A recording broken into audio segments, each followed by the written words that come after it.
Assalamualaikum warahmatullahi wabarakatuh. Alhamdulillah, alhamdulillahi rabbil alamin.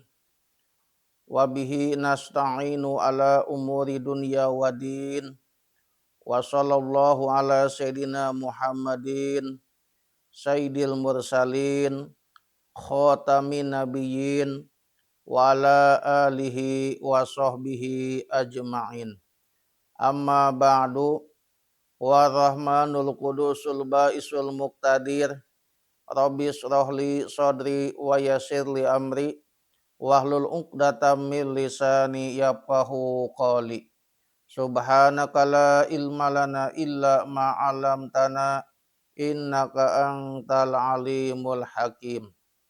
Ilahi anta maqsudi waridhoka matlubi atini mahabbataka wa ma'rifatak. Para pemirsa, sahabat Ustadz Kampung DMT yang saya cintai dan Allah Ta'ala muliakan. Pertama-tama mari kita sama-sama berdoa kepada Allah Subhanahu wa Ta'ala. Mudah-mudahan kita semua selalu diberikan istiqomah oleh Allah Subhanahu wa Ta'ala di dalam melaksanakan ibadah. Karena apa? Karena istiqomah itu sangat penting, karena ada bahasa al-istiqomatu khairun min alfi karomah. Artinya istiqomah itu lebih bagus, lebih baik daripada 1000 karomah, 1000 keistimewaan. Karena apa? Karena tidak akan ada karomah kalau kita belum istiqomah. Jadi di dalam sesuatu itu kita harus istiqomah dulu. Baik dalam ibadah, baik dalam pekerjaan itu harus istiqomah. Jadi kita bisa hasilnya karomah itu, kemuliaan, keistimewaan, kita harus ada istiqomah dulu. Tidak mungkin kita ada karomah kalau kita tidak istiqomah. Jadi nisbatnya itu istiqomah itu bibit, karomah buah. Tidak mungkin berbuah kalau tidak ada bibit dulu gitu. Kalau kita pengennya karomah doang ya, pengennya karomah keuntungan, tapi itunya enggak perjuangannya. Jadi sebelum kita mengambil keuntungan itu, kita harus ada perjuangan dulu, baik di dalam ibadah atau dalam pekerjaan. Harus istiqomah dulu gitu ya. Para pemirsa, sahabat Ustadz Kampung DMT yang saya cintai dan Allah muliakan, pada kesempatan yang berbahagia ini, insya Allah saya akan melanjutkan kajian malam kemarin ya Pak Kamim. Kemarin kita yaitu membahas tentang masalah yang fardunya adus. Nah, kemarin fardunya adus itu Pak Kamim udah, lalu sekarang membahas sunah-sunahnya di dalam kita adus atau mandi besar. Pak Kamim, kemarin sebelum kita adus itu, kemarin kita disunahkan yaitu baca dulu bismillah. Nah, dikenakan kita lagi junub, jadi baca bismillahnya jangan niat kita baca Al-Quran, tapi niatnya kita niat dzikir. Nah, lalu sesudah baca bismillah disunahkan dulu sebelum itu wudu. Kalau dalam kitab Fathul Mu'in, kalau di takrib tidak ada, tapi dalam kitab Fathul Mu'in yaitu wa ijalatu qadri tohirin.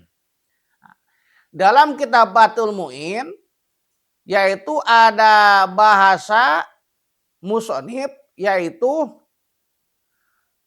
sunatnya kita menghilangkan dulu kokotor yang suci. Nah, kokotor yang suci itu apa Pak Kamim? Kokotor yang suci itu seperti kamaniyin, seperti air mani. Nah, jadi itu air mani itu kokotor, gegelehnya tapi suci. Nah, geleh tapi suci. Kenapa? Contoh upamanya mohon maaf sahabat Ustadz Kampung DMT kita pakai baju atau pakai celana, pas di celana kita lupa ada apa? Ada air mani, lupa gitu. Pan geuleuh, cai mani na geuleuh gitu. Kayak geuleuh. Nah, padahal mah itu air mani itu enak gitu keluarnya, suci gitu ya. Tetapi geuleuh, rereged, geuleuh. Jadi kalau seandainya kita mau adus, mohon maaf. Nah, jadi sebelum kita adus itu mohon maaf, jadi harus dicuci dulu Pak Kamim. Cuci dulu, jangan langsung kita adus, dibersihkan dulu sunahnya gitu.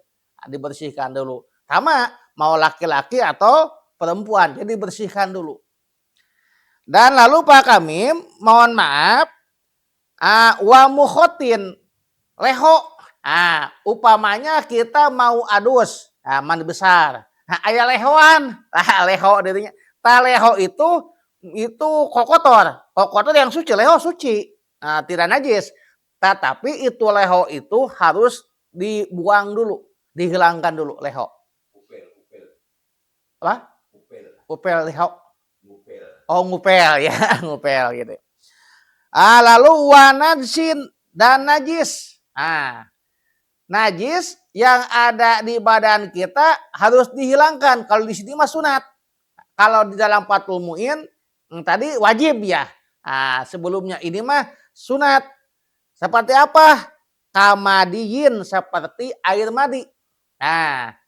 Jadi air madi itu najis Pak Kamim. Karena air yang keluar dari kelamin kita itu ada air mani, ada air madi, ada air wadi. Perbedaannya air mani udah kembali diterangin ya. Kalau air wadi itu air yang keluar apabila laki-laki atau perempuan syahwat besar. Pengen pas tidak kasalurkeun, teu kasalurkeun. Keluar we air. Kalau air wadi itu warnanya putih. Putih.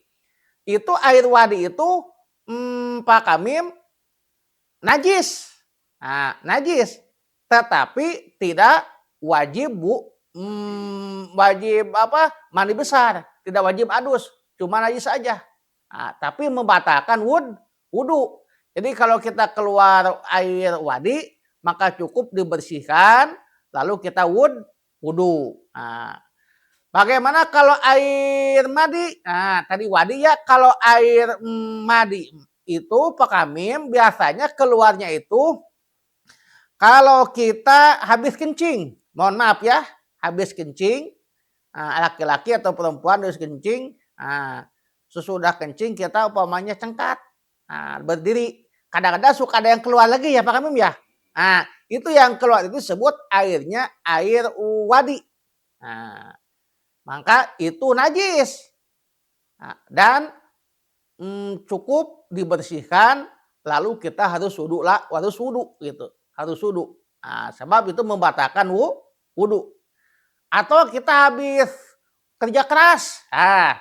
Kalau kita habis kerja keras, kadang-kadang ada yang keluar dari alat kelamin, baik laki-laki atau perempuan lagi capek keras, kerja keras, ada yang keluar.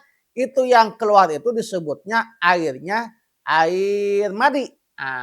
Kalau warnanya air wadi itu Pak Kamim keruh. Jadi tidak bening, tidak putih bening. Kalau tadi air wadi itu putih bening, kalau air wadi itu semu keruh.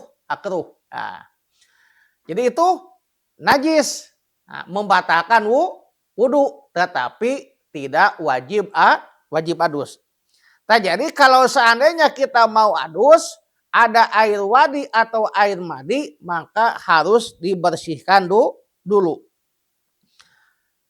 Ayabula wa ayabula man anjala qabla ayagtasila liyahruja ma baqiya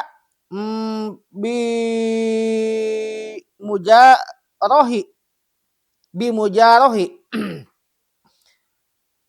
Pak Kamim upamanya kita mau adus. Nah, mau adus, mandi besar, baik laki-laki atau perempuan. Nah, disunahkan Pak Kamim kencing dulu. Nah, jadi harus kencing dulu. Kenapa? Karena supaya keluar air mani yang masih nempel di dalam, supaya keluar. Nah, supaya keluar semuanya. Kenapa? Kenapa kami mohon maaf, kalau kita umpamanya mandi besar, adus, ya sesudah kita beres adus, keluar lagi air mani. Karena tadi kita nggak kencing dulu, keluar. Maka walaupun kita udah adus, maka adusnya wajib adus lagi. Mohon maaf ya, maka harus adus lagi. Oleh karena itu, kita kalau mau mandi besar, kalau mau adus, Pak Kamim disunahkan yaitu kita kencing dulu supaya air mani yang ada di dalam itu yang ada di dalam alat kelamin keluar.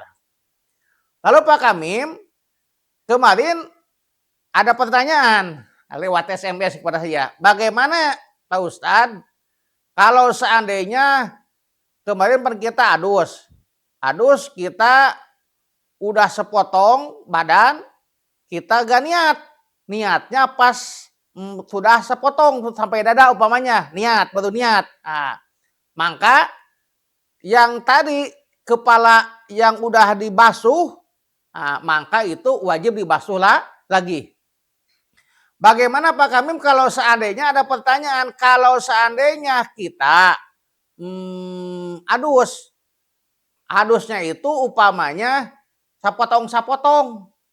Bagaimana sapotong? Ini Pak Kamim, malam kita mandi sapotong. Malam sapotong, pagi sapotong. Tapi malam udah niat, baru sapotong.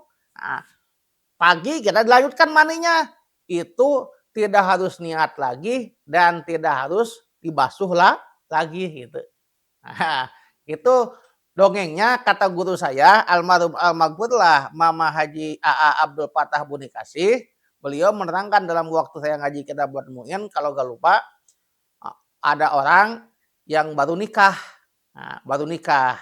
sama orang tuanya, jangan dulu gini-gini karena masih muda takut punya anak, tapi namanya manusia pengen nikah itu pengen ini gitu. Bingung nanti kalau ketahuan subuh mandi nanti dimarahin kata istrinya, anaknya itu kan masih kecil. Dia malam melakukan itu hubungan suami istri, malam dia ke WC, dia